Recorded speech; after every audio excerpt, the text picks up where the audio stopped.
সোহিনী তখন সবেমাত্র সপ্তম শ্রেণী। সময়টা শীতকাল। একদিন স্কুল থেকে ফেরার সময় হঠাৎ পেটে ব্যথা শুরু হয়। বয়ঃসন্ধিকালে ঋতুস্রাব শুরু হবার কারণে এক মুহূর্তে স্কার্ট লাল হয়ে উঠেছিল ওর। রাস্তায় কিছু মেয়েরা সেই নিয়ে যখন হাসাহাসি করছিল, এগিয়ে এসেছিল একজন পুরুষ। সোহিনী যে স্কুলে পড়ে সেই একই স্কুলের একজন একাদশ শ্রেণীতে পাঠরত রমিত সেন। নিজের গায়ে সোয়েটার খুলে সোহিনীর স্কার্টের উপরে বেঁধে দিয়ে সোহিনীকে নিরাপদে বাড়ি পৌঁছে দিয়েছিল।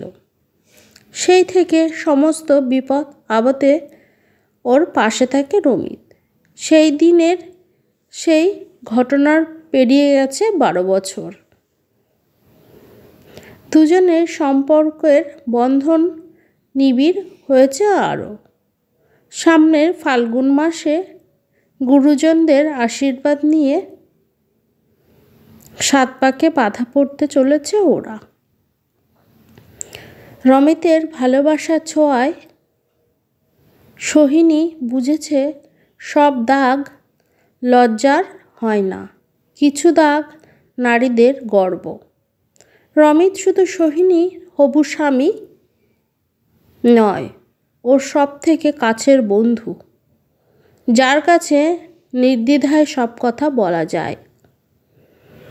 হৃদয়ের রঙে রাঙা হয়ে আগামীর স্বপ্নে এগিয়ে চলে ওরা দুটিতে। নমস্কার। আমার ভিডিওটা যদি আপনাদের ভালো লেগে থাকে তাহলে অবশ্যই লাইক, শেয়ার ও কমেন্ট করতে ভুলবেন না।